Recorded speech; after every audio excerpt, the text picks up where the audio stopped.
one final match for all of the marbles. It's the first team and the most popular players in North America and Europe. My name, of course, is Cable. I've been with you all day here on the analyst desk, and of course, you've heard from all these people over there.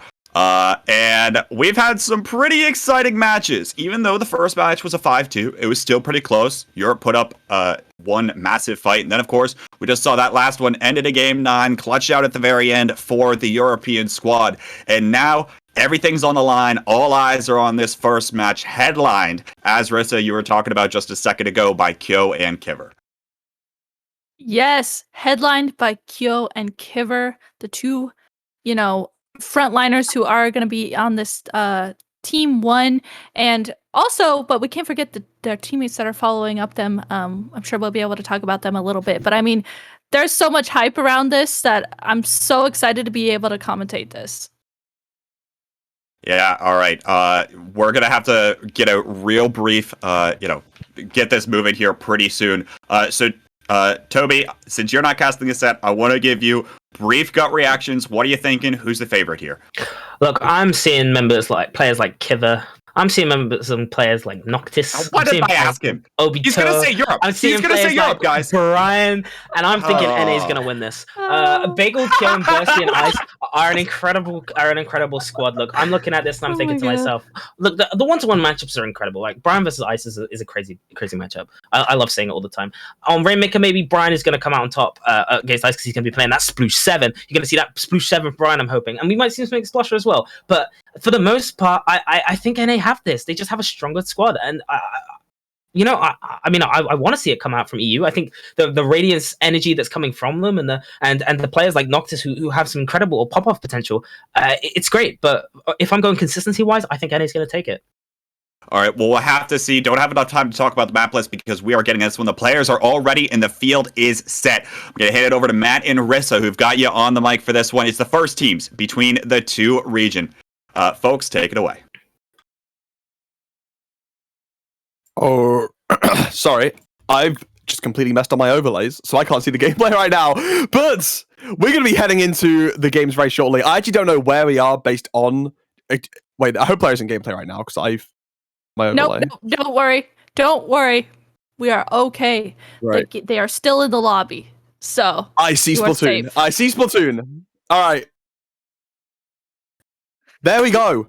We're not gonna play. We're gonna watch this set be played out. Okay, I've kind of lost it all, but we're getting straight into the game. Splatzone's Piranha Pit is the first map in the series. Kiver was the highest voted player in all of TASL, so this was the EU1 map pick. Kiver did, I guess technically select this map, but honestly, from talking to some of the players, it sounds more like EU1 sat down and they said, guys, what maps are we playing on? And they picked the maps that are working for them as a team. And I think it makes a lot of sense on this map. I think that it plays to a lot of their strengths from these players, and I think they could do really well. But yeah, their opponents are going to be NA1, Rissa. How do you think they're going to be able to combat the map pick that EU have taken here? Honestly, thinking about the members on NA1, Team 1, they are pretty flexible in what weapons they can play. So it doesn't really feel like, this map in particular is, quote unquote, countering a certain player or weapon that someone plays, because NA1, they're very flexible with what they can play and work around different maps that are picked. So nothing's really standing out for me. I think this is just going to be both teams do have really good weapons that they can play for this map. If anything, I'd say they're playing it to the strength of Noctis, because I know he loves his blaster, probably rapid blaster here, but we'll have to see. Very midline coming from an NA, and yet we're seeing a lot of comfort coming out from EU. Right on the explosion, Noctis on the blaster, but yeah, a lot of comfort from the NA as well, and a very, very midline-centric comp. Going to be interesting to see how Kiver on that very short-range shot is going to be able to deal with, all these mid-range weapons on the side of NA1. Yeah, that is going to be really interesting. If you look at the Nautilus, Ice's Bamboo here that we're actually getting to see, the range that they have is really, really good, and paired up with the missiles that they have as well, I think can do really well for them. So we saw one go down on EU, two go down now on EU, and EO actually went down for NA. So it's just kind of a scrappy battle for mid here, as right now the zone does go over to NA side, but Brian here with this Explosher just assisting. Oh my god. Okay, right as I talk about one thing, something else happens. I mean, there's so much going on here, and so many good 1v1s happening, and it's just a lot of back and forth. Yeah, it feels like NA1 has most of the control right now and has been controlling the map so far, even though only 9 points have gone down in the first minute. Like, it's been a minute and only 9 points have been ticked off. Now EU1 is definitely in control of the map. They've moved up, they've taken a lot of space, but this could be NA1 just waiting for their specials. If you look at, at the top bar, they've just popped missiles. They're going to be coming online to an inkjet, so they're probably trying to just, giving you a bit of space they can then come in and punish them. But they're not really acting too fast on those missiles, maybe a bit preemptive. Burstie right now taking this one on the dodges, but gets caught out, and it's now going to be having to back off, and EU still has the control, but it looks like the inkjet is going to be the thing that takes out Brian. Joe goes in and gets knocked as well, but gets traded out himself. It's now a 2v2 situation. We're going to have to see if Kiver can survive, but you're walking into a bamboo and a Nautilus on shot. Like, you can't get much done, honestly, with that weapon.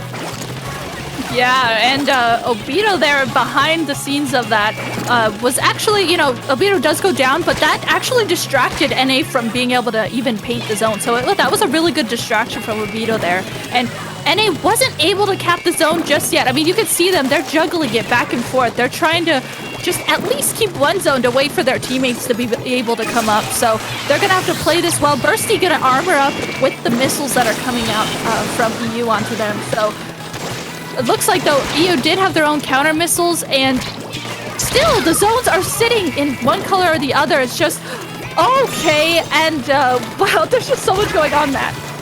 Yeah, I think Burstie managed to find a lot out of that chaos. He managed to find an angle, go in, probably one of the most aggressive weapons on his team, and he managed to take out two. Now Noctis trying to go in with Kiver, but they're just walking to enemy ink right now. They luckily do manage to back off to the bump, and it looks like Joe goes down somehow, so EU's in a pretty good spot to start pushing back in, and they have a ball online ready to do so. But right now, they're still just poking. They don't want to play risky, they're waiting for specials. But now they have three. Armor pop from Burstie, but it's going to be retaliated right now, as the missiles come out from Kiver, and two ballers still being held on to EU, most likely going to be, popped together to get some space, and yeah, the first one gets popped, so I'm expecting E to start taking some space with this baller. Joe gets taken out by Brian. Now his ball's getting popped, and it is going to be a lot of space being taken. Only Joe going down. So much in the game shifting.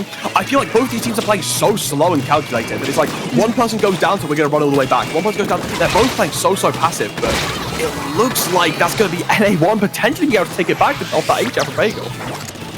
Yeah, you can see them trying to get in a position to be able to capitalize on Bagel's inkjet there. But once again, I mean, each zone is just sitting one color or the other. Like, there's nothing really solid happening. Their scores are very close here. Right now, though, Noctis is down on EU's side. EU gonna go ahead and armor up here because they know that this armor will actually help them try and keep this position of the left side of the map that they have. So Kiver is gonna use missiles and maybe potentially get in a position to be able to push up, but guess what? Bagel's inkjet paired with Burstie's armor is gonna pop up and get that pick on Kiver. And right now, each team has one down, and guess what? They are still juggling one zone for each team. A ton of aggression, but gets caught out by Brian as a result. Brian's still alive here, and able to take out Kyo as well. Doing a ton for this team, getting rushed down by Burstie. Finds three, even though Brian gets taken down, and NA still has the control. That's going to be very big for EU to, try and shove out NA, try to give him more space in that spot, but if Noctis goes down here, that would be bad. Luckily, stays up. Bagel trying to find some value with his inkjet. Looks like he might be able to, but not quite. But those players on EU are going to be so low for this result, but they actually live. It's Burstie that goes down. And in these last 30 seconds, EU has a player advantage. Noctis has had enough, and he's going aggressive on the ice, and with the assistance of the Tenta missiles, will be taking ice down. And yeah, EU all the way up to 84. It's in the last 20 seconds, but look at how low NA's counter is. Look at how much space NA have. This is a really good opportunity for EU to take the lead here in overtime. It's just such a good position for EU to be in. They have no penalty, though. NA gonna come out with the armor. This inkjet from Bagel. Bagel getting that pick on Kiver with the inkjet in overtime. And right now the zones are juggling back and forth. It's in EU's favor, but Kiver goes down. Noctis gonna go ahead and baller to try and keep the zone. It's so much back and forth. EU is so close to taking the lead here. Kyo is going in. He's had enough, and he just wants to get some picks, and it happens. They get the necessary picks, and NA1 take the first game in this best of 1 series, and I feel like we're in for a long one, because what a game that was. I mean, that was a full Splat Zones game with like a 30+ second, around a 30-second overtime. So each one's like a 5-minute 30 Splatoon game where the highest score was 65. is so small. We see a lot of Splatzones games knock out, and I feel like the reason is both these teams have, pretty passive midline comps, but they're also really, really good, and they both know we don't want to feed these. Get wiped with our comp against their comp, we're just going to lose. And that's why we really never saw either team get fully wiped, and they always kept some sort of control on their spawn, and that's why it was so easy for them to get back in, and it flipped, and it flipped, and it flipped, and I don't know. That looked like a really, really good Splatzones game in my eyes. And I'm going to be interested to see how it's going to flip. Now we're going over to Tower Control Musselforge Fitness, otherwise known as Kyoland. Kyoland. This is Kyo's pick. And we actually saw it in the last match because it was picked as well. So this is a very, I want to say, a quote-unquote FT win map and mode. They play this so well, and I can see exactly why Kyo would be picking this. So yeah, with the confidence that NA is going to have going into this, I'm so interested of how EU is going to counter this and play this.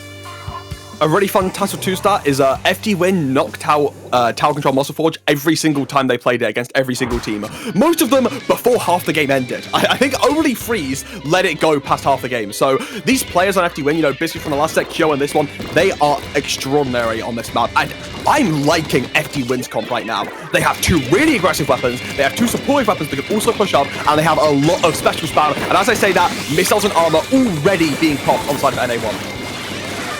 Yeah, I think it's really important to highlight really quick too. Ice is actually on the orange zap instead of a quote-unquote backline weapon, so that's really interesting, and I think those missiles are going to come into play here. As we already see two go down on the side of EU, it's just kind of Brian left up here. Brian gonna have to try and back up. Smartly does jump out as more missiles come out paired with Bagel's Inkjet. Bagel getting a pick on Noctis, and this is just such a great start from NA. Yeah, and it's going to be so hard to get in now because they had a lot of control. The Tri-Slosher and the Nautilus just control so much of the map, with their weapons alone. And then the paint control from the two ends out, I don't know, it's going to be so hard to push back into this. And they've lost their ends out. They've lost their support to get back in. As Brian is on an angle trying to find some picks, but look how isolated he is from the tower. Two members on the NA side do actually go down, but none from EU is anywhere near in a good position to defend. Kiver's going to pop these 10 missiles on the tower. They've made it all the way to that checkpoint already. And even though Ice goes down, Bagel gets a pick, will most likely go down, and does end up going down. But they still got to 22 that easily and that quickly. Yeah, that was a really, really strong push, and we still see Kyo over here on the side, just paired up with Burstie's armor. Kyo is able to just be such a nuisance over here, and doesn't necessarily get any picks, but just kind of staggers it out that much longer for his teammates to be able to push up into mid, just like that. Bagel pushing up, getting that pick on Brian, and Bagel pushing up like this, pointing out that last member of EU on the left side is allowing their teammates to jump into them and just continue this pressure. There's so much pressure going on here, and it's just staggering EU so much as they're trying to come back in.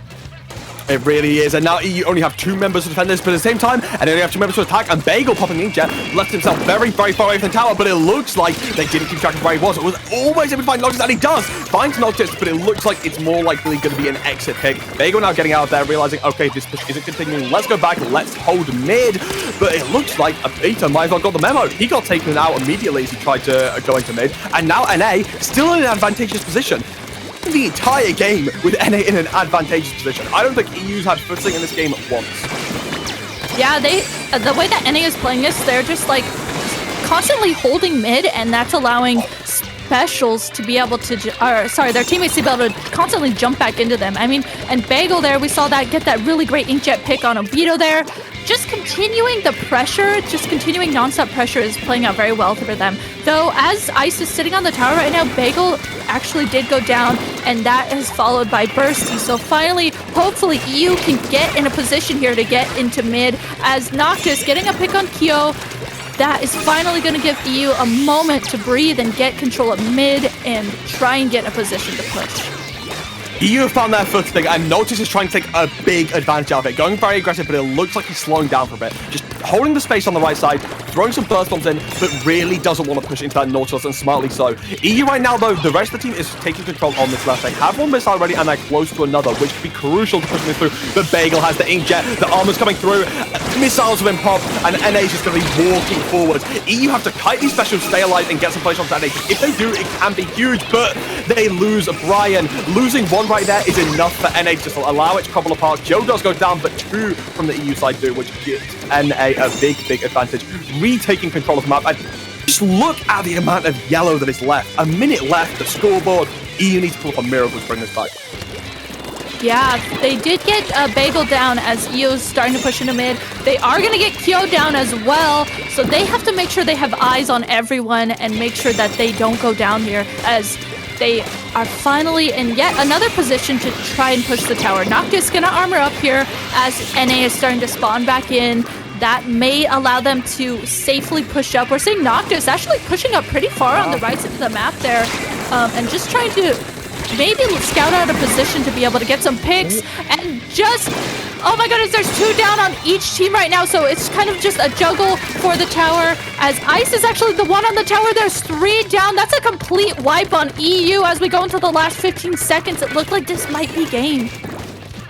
Honestly, Inkjet was such a big factor there. It looked like NA were just suffocated. They couldn't move. EU had all the control, but then you just said Inkjet flying everywhere, putting some chip damage in, finding some pigs, and NA are able to break their way through and get the defense. Now in overtime, and NA have taken the second game in honestly pure dominance, 2-0. Yes, it wasn't a classic FT win knockout, but this is an FT win. This is a strong EU team, but I mean, it was still utterly dominant. Yes, it was still very dominant, and I think that was really cool to see, like, the way that NA was just constantly holding mid, and you could tell that they were like, hey, I'm safe here, you could just keep jumping to me, and they were just playing that off so well. They didn't have necessarily Ice or Burstie riding the tower constantly. They were switching off and just kind of recognizing what specials maybe they need for different situations, so they just played that all around so well. I really liked seeing that. Yeah, and honestly, I feel like the Inkjets made actually a ton of impact through that game. I feel like Inkjet is a special that has kind of mixed opinions on how good it is, because in some situations it looks like the best special in the game when you're just flying around one-shotting everyone with this movement, and sometimes it just feels useless when the enemy team's kiting you and armoring and just backing off them, punishing you. But honestly, so far, Bagel's been able to use, make amazing use of this special, and I think it's mainly because they've been combining it with the armor, with the missiles, with the rest of the team pushing forwards with it, and being able to, just really break out into situations that would normally be very, very difficult to push into. Mm-hmm. Yes, totally.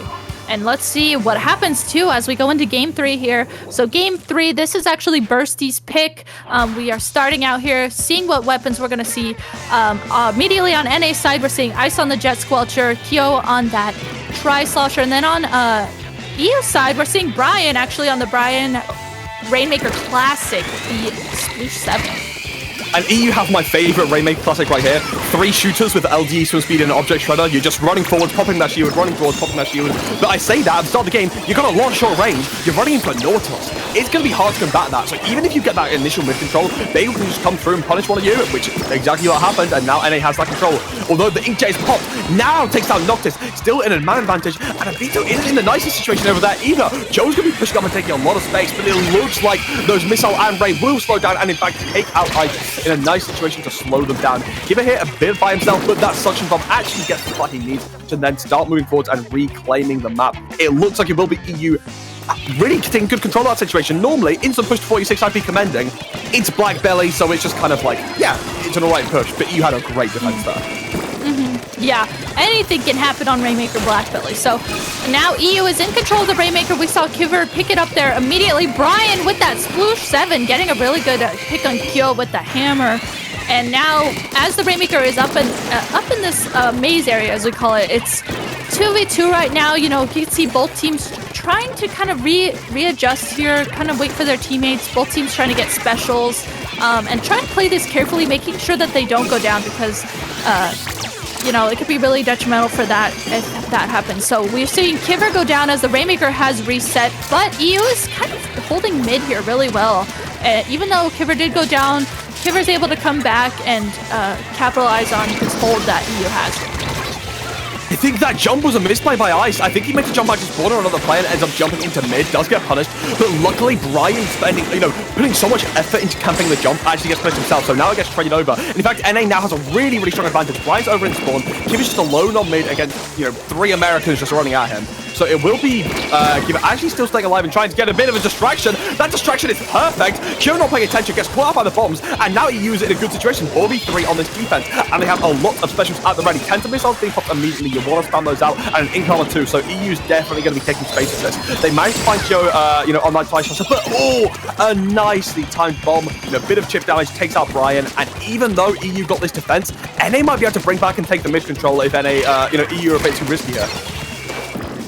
Yeah, it looked like, maybe they were able, NA was going to potentially be able to, but that aggression there, getting that pick and having to make Ice jump back played out really well for EU. So Brian there tried to sneak the Rainmaker, tried to grab it up and maybe get a sneaky little push going there, but was called out, and now EU still does not have the lead, so it's 10 points away, but NA just is doing a really good job at kind of playing this defensively and capitalizing on situations that are arising.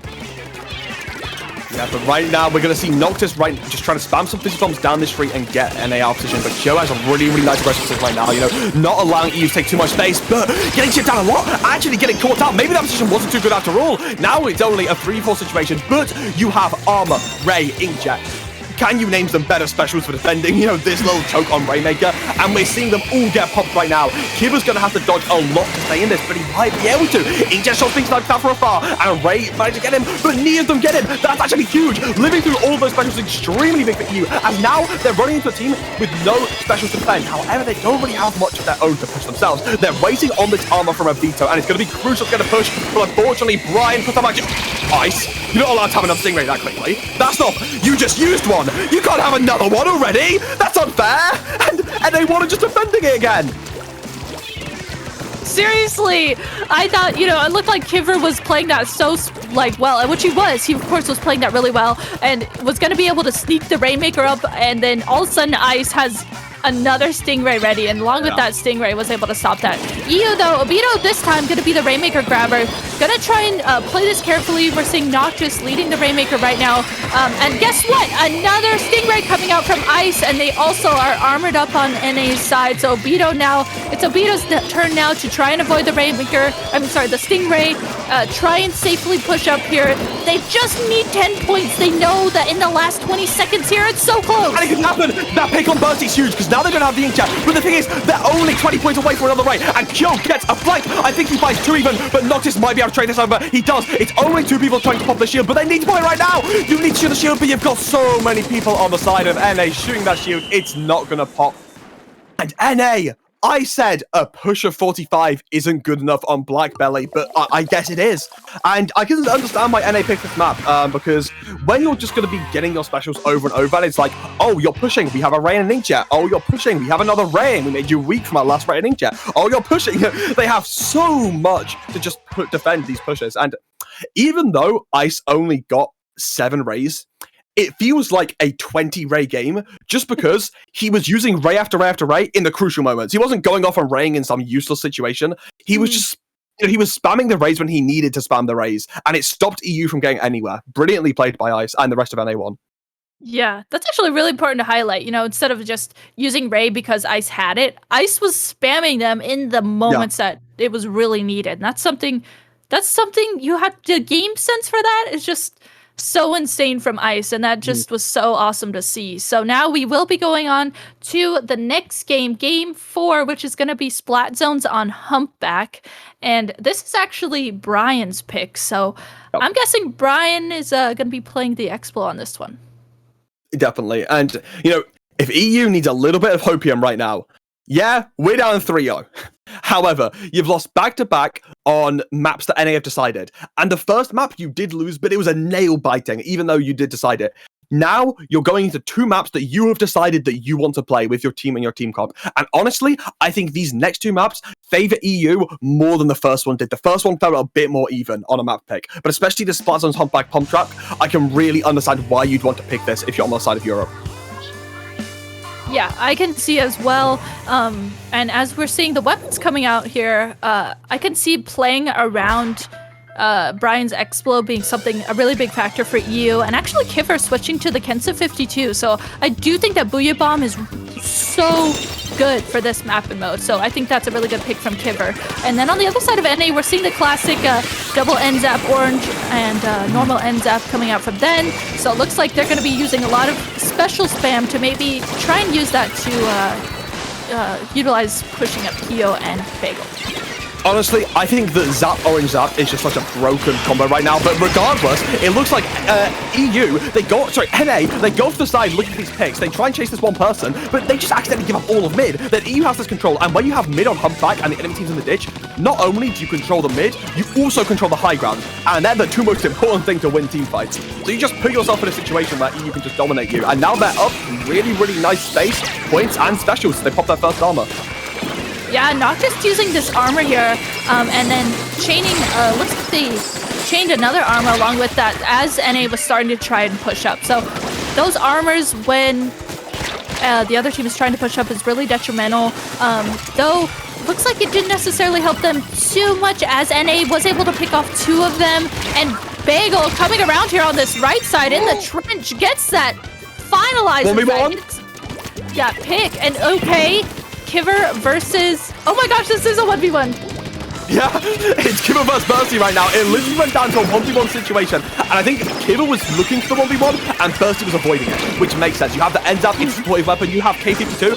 K52 is a weapon that I think you will agree, you just want to take a lot of fights. So yep. Burstie backing off, waiting for the team, and rightfully so. Denied Kiver the 1v1 and allowed the teammates to come back in so you can win the fight as a team, but it looks like that's going to be a trade on both sides. So will that be a 3v3 situation? And now a 2v2 situation. We have trade after trade after trade, but it's still going to be NA in the control.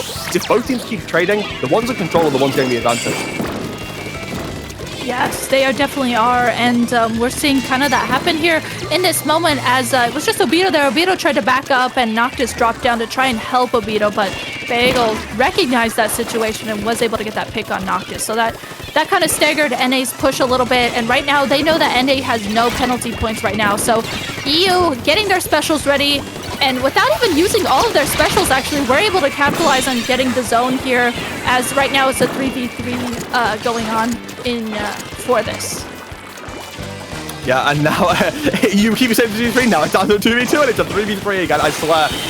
Both people are getting traded out on both sides, but NA still has the control right now, and it looks like Brian's destroyed by this inkjet. Honestly, he can't really do a thing to it until it lands. That was actually really, really good survival, and now he's able to punish it and allow the rest of the team to start going forward. I think Joe might be on the trench. Yeah, jumps out and decides, okay, I don't want to be stuck on this EU side, and it will be EU flipping the zone, and they still do have the lead right now. So EU still have the lead overall, and then Armor's playing online for Noctis, so they might be able to turn this over really, really well, but Kiva caught in a trench against a Tri-Slash, it's not what you want to see. However, Joe traded back once again. People just keep going to these scrappy trench fights, and you go down, then the people on the high ground just trade you right back, and it's just going back and forth as a result. It really is. This is almost reminding me of that first Black Zones match that we watched between these two. Because it's so close, and there's just so many trades going on, so much going on back and forth, so many specials coming out. I mean, right now we are seeing Bagel using the Inkjet paired with the armor, of course, and that is actually making EU try and get in a position to be able to push back. Kyo there was actually, looks like Kyo was up a little bit too far and was called out there. And that is actually really good of EU to be able to push up here. They armored, pushed up, and recognized that Kyo was down, and they pushed up and got the zone.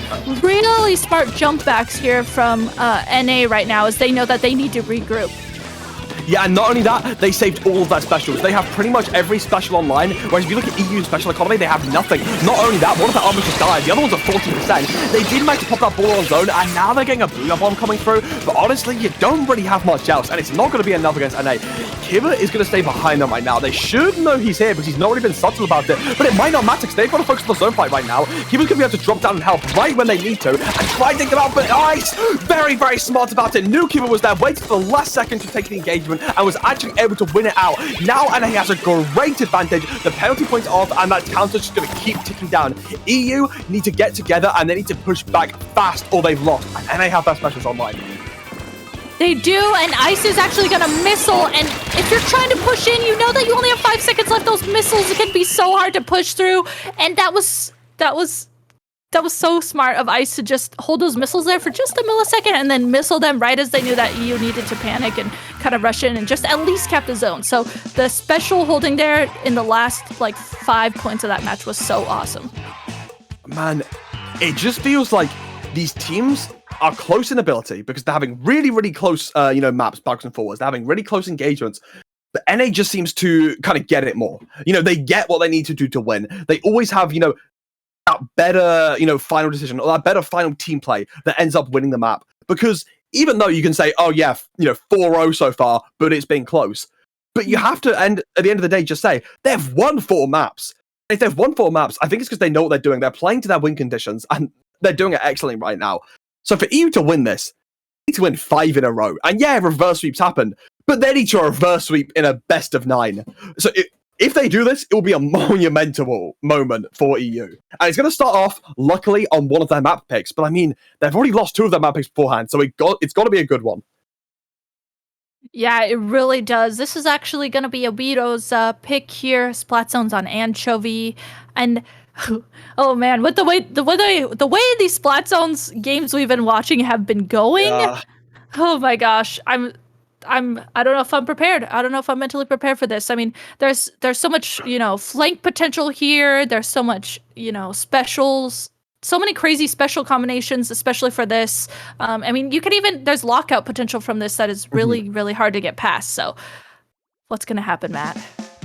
And honestly, I feel like if NA just come back and roll the comp that they just played, it's going to do really well on this map. I love the double zap combination. Oh, and never mind. They are playing something completely different to what I expect. Very little pain, but a lot of slaying power. You've got an Elita Naught 52 and zap. That is not what I thought NA would pull up at all, and I'm really excited to see, how they're going to pull this off. I am too. I'm really excited to see E-Leader and then Kyo actually switching to the Kensa 52. So I'm very excited to see what their plan is to play this out. So it looks like NA is going to be the first team to take control of the zone here, and they are having their specials already with Kyo trying to use that Booyah Bomb to just kind of keep EU back and just kind of stagger them as best as they can here. Looks like Kiver is going to drop down here on this left side and act as a really good distraction and not allow their teammates to follow up behind them to be able to paint the zone. Yeah, it did, and that's going to be EU taking control early, but I love it. They lose one person, and I was going to say they just stay stable on their plat, but honestly, it doesn't matter if you stay stable on your plat, because there's a weapon in this game called the Splosher that just shoots from anywhere and just chips you down, and eventually you get taken out. That's EU taking a big lead, and Kiver is going so aggressively. He's sick of playing passive, he's sick of, just waiting around. He's walking up onto the NA plat, catching them off guard by surprise before they can react, and getting a really, really good advantage for his team. Now EU has probably some of the best control they've had out of any Splat Zones game so far, and if they can hold on to this and not get caught out by this inkjet, this could be big for them. Yeah, this could be big. They have no penalty points. Looks like NA is going to armor up here. There are Ice used that rain. Bagel tried to use that inkjet, get some picks. Was called out, though. That was a really, really smart pick. Great pick from EU, and that was really detrimental. And guess what? Kiver is going to continue that momentum, going to missile, and EU is so close to just knocking out right now in the last 10 seconds. They know that they just need to hold zone here, just be a zoner, and they are trying so hard to keep. The specials came out from NA in the last second, but EU did such a good job at just being a zoner there and just keeping the zone painted. At the end of the day, no matter what happens, Europeans can go home happy knowing they didn't get 5-0'd in any set. Because that's not happening at least. No 5-0s are happening. NA have been denied, and EU are fighting for their lives in this series. Now they need 4 in a row. It's still going to be hard, and they're going to be moving on to an NA counterpick. But I really think they've got it. It feels like that game, they felt much more comfortable, in their gameplay. They got the control early on. They got that pick, and instead of playing slow and being scared of the NA players still alive, they said, you know what? We're 4 people. They're 3 people. Let's walk at them and take a lot of control. And that's what they did. And then they just dominated the rest of the game. If they can keep this comfort and they can really play to their advantages, reverse sweep possible? Maybe? Possible? I think it was important too to highlight that, like you had said in the middle of that match, Kiver actually played a little bit more aggressively than he had previously been playing. And I think that was a really big factor because he was not only a distraction, but he just kind of allowed his teammates to be able to, his aggressiveness allowed his teammates to be able to follow up behind that and, situate behind that and get specials to counter it. Yep. New map is Splat Zones on Mako Mart, and it looks like EU's been picking a lot of Splat Zones, but Mako Mart it's kind of an odd one, because I feel like at first it seems not too bad for EU. You've got your Explosher, you've got your bucket player and Noctis, but I feel like it's even better for NA, because first off, it's gonna be harder for Obito to play H3, which is, that's the Obito weapon. Not only that, I think it's great for Norton Tri-Slosher, which, there's other people in the lobby, there's other people doing their thing, but I feel like you want to pick maps that favor, your aggressive weapons, your weapons that are going to go in there, take all the resources, get all the splats. You want to pick maps that favor them so they can really, really get all that value. And I think Splat Zones Mako Mart is a really, really big one for those Slayers on the EU, the Nort and the Tri-Slosher, as well as Tower Control Link Block. So you've got two massive hurdles that EU need to overcome to continue this reverse sweep. However, I think as long as they overcome these two hurdles, it then looks really, really comfortable in their own pick, Clanblade's Camp and Rainmaker Snapper, which is the mod pick. But I feel like those last two maps actually could be really comfortable for them. The problem is they've got two massive hurdles to overcome in the first place. Yeah, they do. That's a lot that they do have to get past. I mean, Splat Zones on Mako, like having to get past that, obviously, Kyo plays sloshers, so I could see that just being such a good weapon there to be able to utilize. But on the other hand, EU does have Noctis, and Noctis is great at sloshers also. So there's just, with the way these Splat Zones, well, okay, that last one wasn't quite, but the way the first two Splat Zones maps went, it's just, there's so much potential for just so much back and forth to happen on this next map that we're going to see. Definitely. I think the one thing that we need to look for going into this one is the fact that NA definitely have been playing, more aggressive comps on Splat Zones overall. And then last game, they played a bit of a slower comp, I'd say. You have Elita and Nautilus on the same team. That slows down your comp quite a bit. And I feel like when you get control, that could be really good. But when you get shut out so quickly, pushing back in is going to be a lot harder with a comp like that. And I don't think they'll be going the same sort of thing on Splat Zones Mako Mart. So even though I think EU playing in their comfort and playing how they just did, could be huge and could shut them out, it's definitely going to be a more difficult game to do it. And I think not just due to the map pick, like I said earlier, but I also think that NA is going to be playing it, a different style. Yeah, it does offer that question. Is Ice going to go back to the orange zap? Is Ice going to, maybe pick the splatter scope? Ice is a very, very good player and has so much potential to flex to other weapons. So, are they just gonna, go back to the orange zap or maybe bring out a charger? It's gonna be really interesting, especially for Splat Zones on Mako. There's a lot of different potential for any of those weapons to work. Yeah, Ice a historically flexible player, and not just through the anchor role. Like everyone knows that Ice is a flexible anchor. Not only that, I remember way back in a PAX event, it was like low-key versus FD win, and Ice was playing a ton of bucket deco. That's nothing like anchor. Right now, we're seeing Ice playing the orange Zap, and it's not just I feel like most good players, +1 players can pick up the orange Zap and do stuff for their team by walking around and painting and missiling at the right time. Ice is taking engagements. He's taking engagements at the right time. He's winning fights against, veteran frontline players. The flexibility and the ability that he's able to play, all his flexes at is really, really insane. Yeah, it really is insane. And I agree. Kind of like you had mentioned, that's that added aggression that the NA team has, right? So if Ice is on that orange zap, not only missiling at the right times to enable their teammates, but also he is taking fights with the orange zap too. And that's just adding to the aggression that Bagel, Kyo can have, and just adding another aggressive factor to their team. Yep. That's definitely something to think about when it comes to what they will pick for this next map and mode.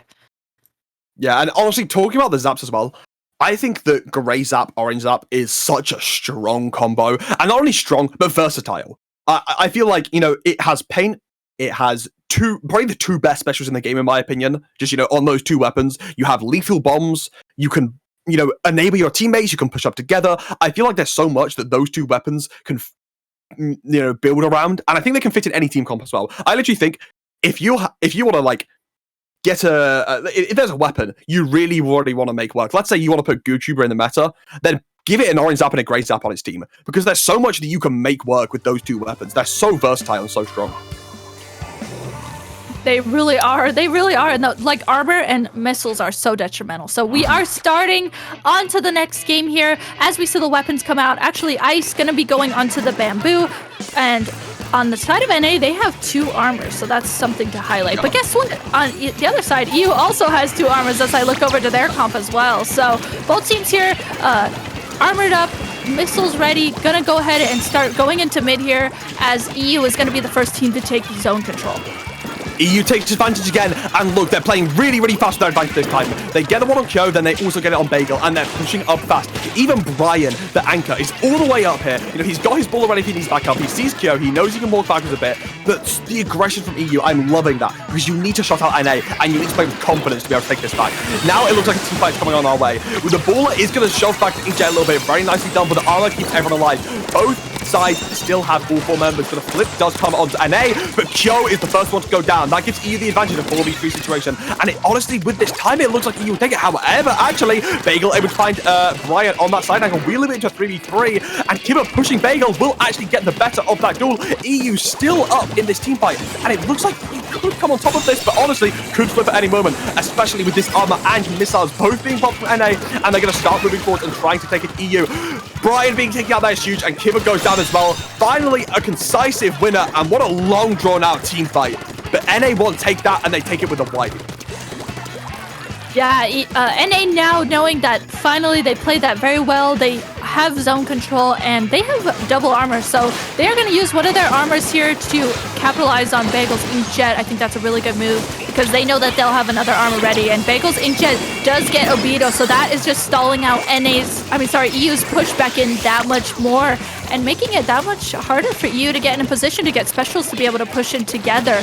So Brian here trying to drop down into the zone, gonna go ahead and baller into the zone and potentially act as a distraction to allow their teammates to push up behind them. Noctis tried to push in too, and that's a complete wipe on EU as NA is doing a really good job at just holding the zone here.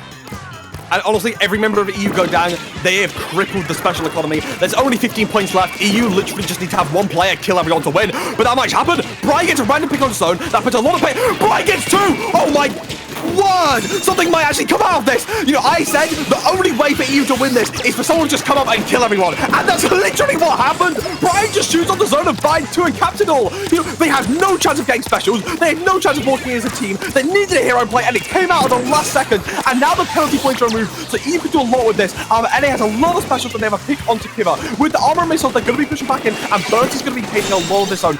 Most likely, NA flip this, and they retake control. That's fine for EU, though. They might get the flip of a brilliant hero play off of Brian. Their special economy isn't looking as bad as before, but Noctis still want to fight this, and actually there's 2 down. This is potentially turnable. As long as Noctis waits a little bit for his teammates, EU could definitely come back into this. They pop the 10 missiles, and they're going to be pushing forwards now.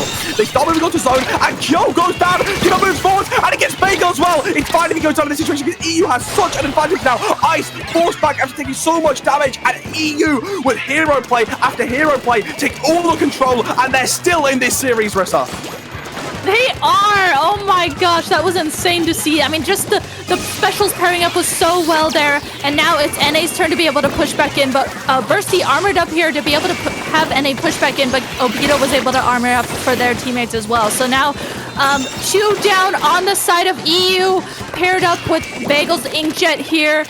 So many crazy plays happening back and forth, and it's just it's finally NA's turn to be able to keep the zone here, and so much going on back and forth.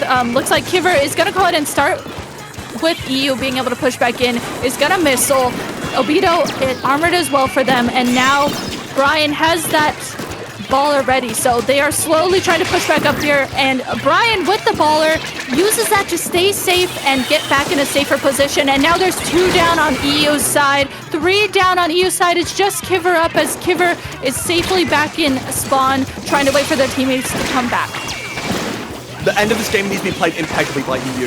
You have no more room for mistakes, but it looks like NA doesn't care. They're not going to allow you to not don't make mistakes because they're just going to run into you. If you're in your spawn and you have no specials and an armor inject comes into your face, there's nothing you can do.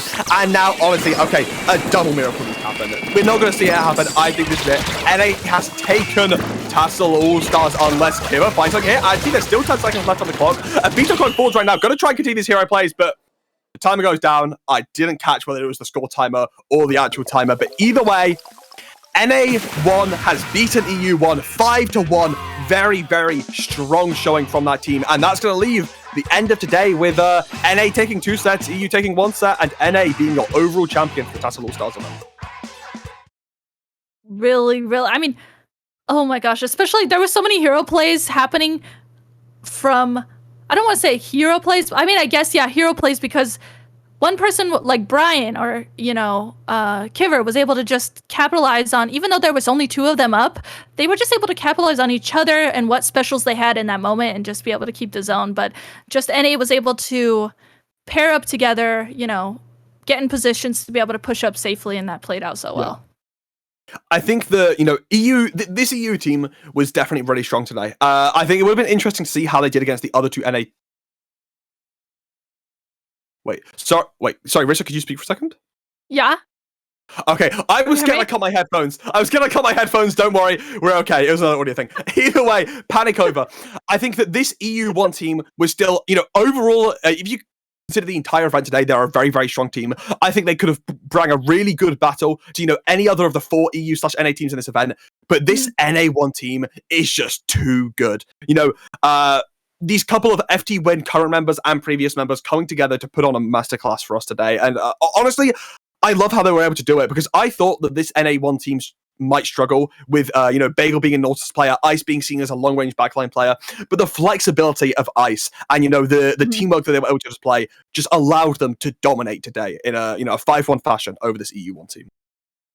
Yeah, I think that's really important to highlight too. Ice's flexibility was really, really good for them, and just so much synergy from the NA1 team. So on that note, we are going to go ahead and head back now to the analyst desk. We're going to get K-Bot and Toby back in the call with us. K-Bot, who remembered to unmute his mic this time. Can we get a round of applause for that, folks? Anyway, but Rissa, I really like your comment there, right? It's all about, Ice was able to be a lot more flexible, I think, than a lot of other traditional anchors, given the fact that we've seen, Ice play a lot of things. In some cases, he's pulled out juniors. In some cases, he's pulled out NZAP. So Ice has certainly been able to play quite a bit of everything there. And obviously, that allowed for a little bit more creativity with this North American composition. And I'll be honest, Brian, obviously insane on the Explosher. But I think one of the things is a lot of the time, it's kind of difficult to play around, right? Because it's such a unique pick, because there isn't really anyone playing it at the highest level. Sometimes it can be a little more difficult to play around, Toby. Yeah, no, I was thinking the same thing. When I was watching that, I was like, wow, Brian's doing these amazing plays. The Explosher really showing how good he is at that weapon, but unfortunately not quite enough for that team. I definitely wanted to highlight the fact that Kyo was just reliable that entire set. He just he may not have been always on the top of the board. He may not have done it, but the reliability in the way that he played, Bagel's pop-offs, Ice flexing, honestly, just from the NA team, just incredible showing from all members there. But definitely, not to snuff at EU. Kiver showing why he is one of the best K shots in the entire scene, and Brian again with his flex, incredible, always incredible. Yeah, I mean, even if it was a 5-1, it was certainly a much closer match than expected. I mean, there were so many attempts that the European squad had to make to claw back even a shot at that last game that we just saw right on Mako Mart. It was so close back and forth. It just, honestly, hats off to all the players. I can tell that they came together, played their heart out. I know that a lot of these rosters were practicing together leading into the event, and honestly, I was not expecting that myself. So I think on the day overall, Matt, we've been talking about this. We previewed it Tuesday. We've been talking about this for quite a while. I think the day turned out quite well. Yeah, I would say it was fun. I mean, I don't know what to say to that. I just, you'll turn around and say, no, it was terrible. Actually, you know what, K-Bot? Today was horrible. EU should have won. It was rigged from the start. Honestly, I'm pretty sure more than half the staff's American, so it's not fair. EU's better. It's rigged, but you know what? I had fun watching for the most part. For the most part. For the most part. For the most part. I do want to get us out of here since we are running a little bit over the expected schedule. But thank you all so much for tuning in. As Matt mentioned, we now have an entire TASL staff that's come together, and completely volunteer staff that's come together, help put this event on, and I'm really excited to see where we move on going forward. We're going to have a credits actually rolling in a little bit, but wanted to highlight a couple people. First of all, the graphic designers, especially Era and Seg, put in a ton of work in terms of getting the broadcast set up and all the stuff that you're seeing on Twitter. Inkfarer was our producer today, kind of stepped in a little bit last minute when we had some hiccups, so thank you to Inky for filling in. Of course, Nitrogue is the other director at this point in TASL, worked on putting the broadcast package together, tying everything together, and of course, animations were done by Brush and Jack. Reveal show was done by Jack last time. You'll see all of that in the credits. But yeah, we just got a fantastic team, and I'm really excited to see exactly where this squad starts to move next. Obviously, the commentators today that were able to help out, thank you all so much. And of course, once again, the Transatlantic Splatoon League activities could not be done without the support of the players. 44 players agreed that they would like to play in this event, and I can tell that overall everyone was really excited to play in this event, and it was a grand old time. So just honestly, round of applause to everyone all around. Thank you all so much for even allowing us to try something like this. I will comment, the All-Stars event was a little bit more of like a trial thing. I want to see this become more of a reoccurring thing, but also it'll have a slightly different context, hopefully, the next time you see it. So it was more of a little bit of a trial. Might as well throw something out there when we don't really have a lot else going on. But, based on what I've seen off of this, I'm really excited to see where TASL goes next. On that note, y'all might want to know, where's Season 3? Unfortunately, Season 3 is having a few more complications as well, and is going to be even further delayed beyond this summer. We'll still be trying to work on another project for later in the summer, so hope you stay tuned. That should be a little bit more of a return to form, but we hope you stay tuned for all updates on the TASL Twitter account at TASL_SPL, and I'm really excited to see exactly where the rest of everything takes us. With all that out of the way, I feel like that's everything. Do I need to go around for shoutouts? I mean, you gave a lot of people credit, but you can't give yourself credit, so I'll give K-Bot credit. It was still, TASL was still eventually just supposed to be +1 players being bored and having no tournament, so deciding they want to play together. And K-Bot did a lot of the work to transform it into pretty much an entire big fat organization right now, doing all these big events. There's now an entire crew behind it that K-Bot's directing, and a lot of work being put in by this man. And, it's no longer him sitting down and doing all the thumbnails and all of the playing and all of this, because he's got a big crew together, but still a lot of work being put in from what I can tell, while I poke my head in every now and then while I just go and do other things. And then you go run up and show up 5 minutes until looking completely scuffed. Yeah. Yeah, exactly. Claps in the chat. Yeah, but I make POV videos though. So. That is true. And we tried to make that scuffed. I won't bring it up because we might. Okay, yeah, we can end now. We're not going to talk about it. All right. You guys missed out on something super cringe. I've got the files on my desktop still. So. Okay. We're going to roll the credits. Goodbye. Thank you all so much for tuning in today. Hope you all enjoy the show, and I hope you stay tuned to more content from TASL. We'll see you all next time. Take care, everybody.